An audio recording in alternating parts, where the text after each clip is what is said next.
Hello, thank you for tuning into my channel. We're previewing a new sew along for my YouTube channel. So if you want to see some sample blocks from the Block a Day book in a new sampler, please stay tuned.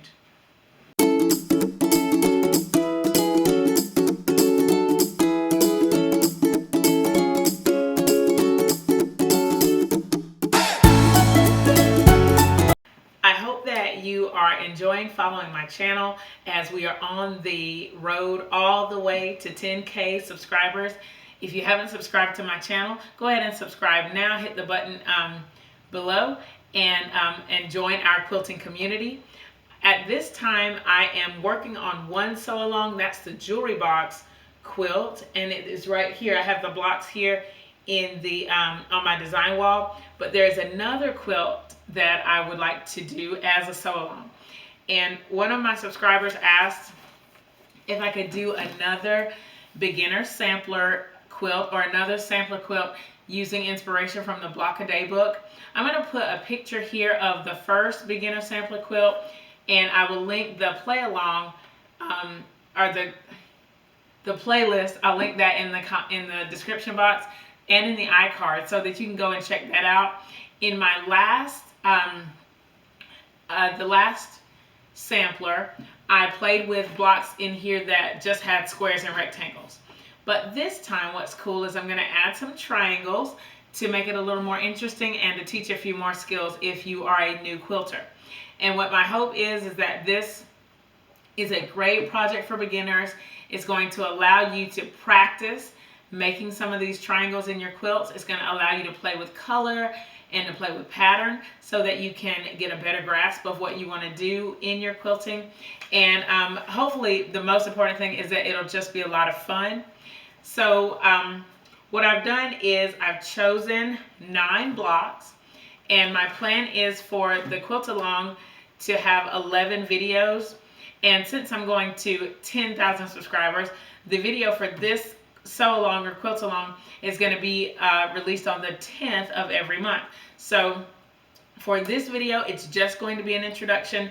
You get to learn a little bit about the blocks. I actually colored pictures of the blocks so that you can see them. And then we'll talk a little bit about color and the fabrics that you need. And then after this video, in the next month, we're going to start making the first block.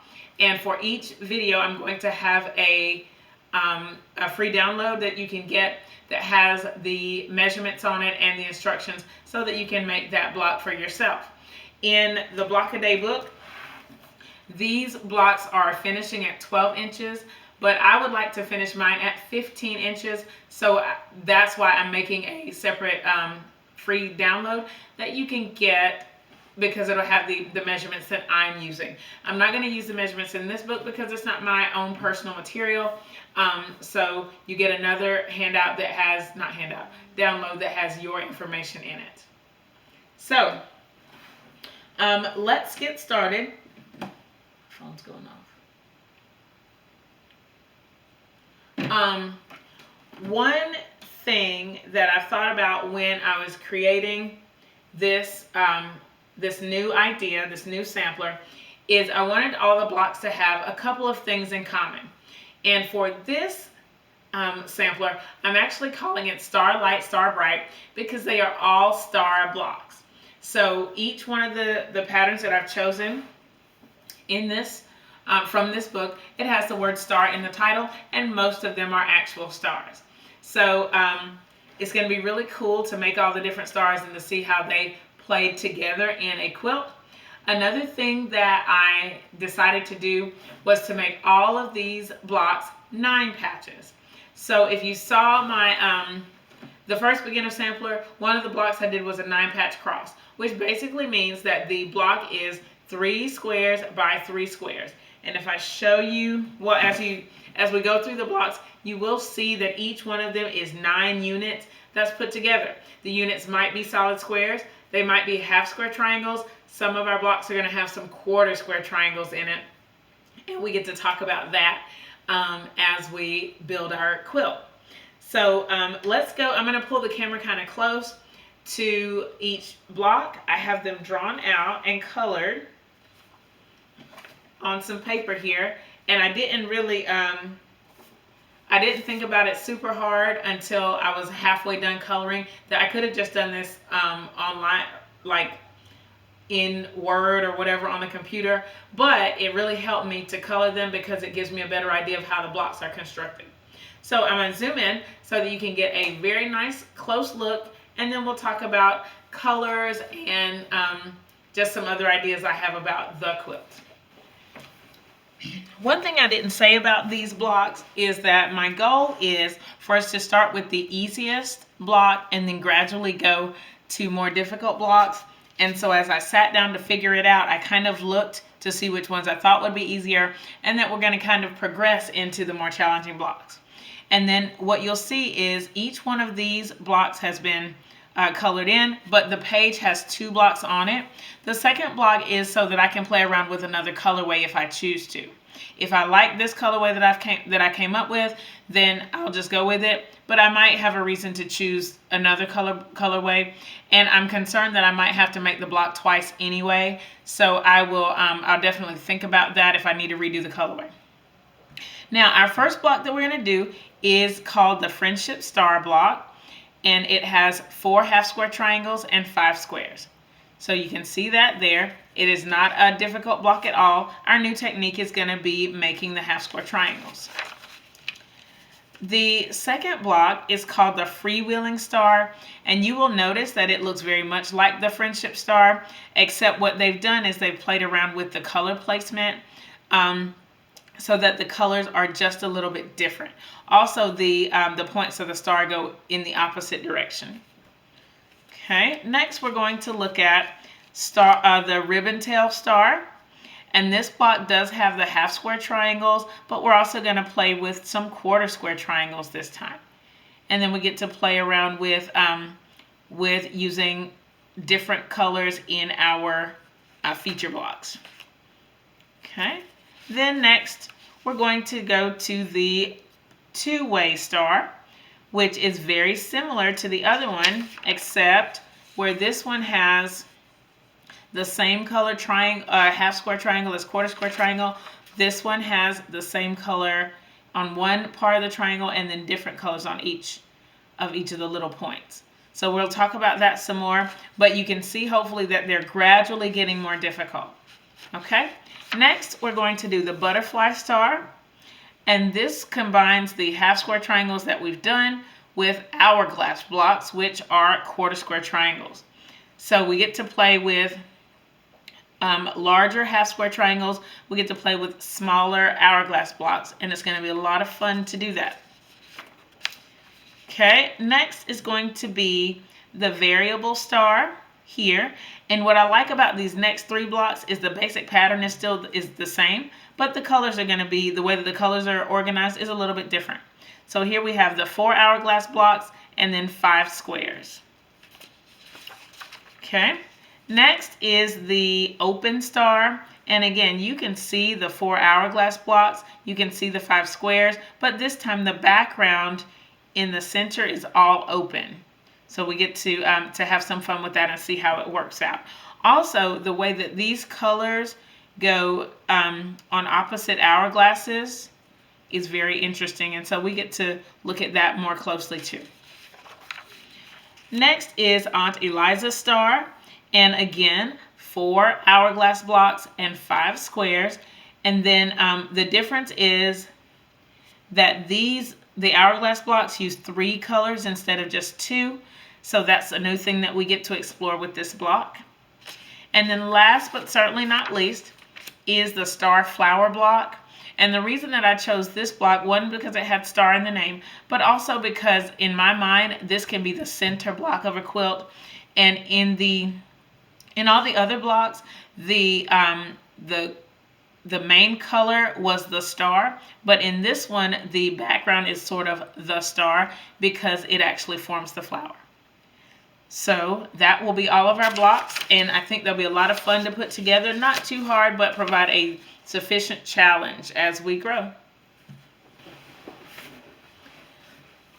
I hope that you've enjoyed seeing these blocks. I love that I already have a preview and I'm not picking these as we go along. It's so cool to have everything all sort of planned out. Now, what I did was, and I'm sure you noticed this, is I put all of the blocks in basically one colorway. Hopefully that gives you a clue about what colors I'm using for this quilt. And what I've decided to do is, since I have a ton of blue fabric, I'm going to use blues for all of my blocks. These are just a few samples of the blues that I have. These are the leftovers from my sister's pillow covers, and these are all readily available. So I know that, that they're ready to rock and roll as soon as I'm ready. But I will go ahead and probably I think I'll have to pull a little bit of yardage every once in a while, but I'm going to see what I really need. As far as what you need to gather, if you're interested in doing this quilt, the main thing that we're going to use is squares. And I know that these blocks have triangles, but we're going to use squares to make them. If you are a seasoned quilter, you know what I'm talking about. If you're new, hang on and wait. It'll be fine. You'll catch up. These are the measurements that we're for sure going to need. Since my quilts, or since I'm going to try to have the blocks finished at 15 inches, that's sewn into the quilt, so hopefully 15.5-inch blocks. What we're going to be working with are 5.5-inch squares, which is really weird because I just cut all those 5-inch squares, but I need 5.5-inch squares in order to have the triangles finished at that size. So we're going to start with, the blocks are going to be 5.5 inches. For the regular squares, you will need 5.5 inches, but for our triangle blocks, you're actually going to need 6.5-inch squares and 7.5-inch squares. And so the only thing that I would think about as you're gathering your fabrics, you need to make sure that you can at least get a 7.5-inch square out of any fabric that you choose. Sometimes you might need 2 7.5-inch squares to get the number of triangles that you'll need for a block, but we need at least 7.5 inches. In a lot of cases, you will only need 5.5 inches if you're just making a square. So for the half square triangles, we will need 6.5 inches to start, and then we'll square it down. And then for the quarter square triangles, we're going to start at 7.5, and then each time you sew it to a new fabric, the measurement is going to go down anyway. And that may sound like a lot, but once we get into the process, it'll be easier and you'll understand what I'm saying. As I said, there will be a download for each block so that you can have that to see to gather your fabrics and all that. I'm really happy that I can do this for you. I'm excited about going all the way to 10K subscribers, and I love that I can share another sampler from this book. This book is a real inspiration, and I hope that if you have a chance, you get it. I got it as a gift, so if you post in the comments about how much it cost, I don't know, because I got it as a gift.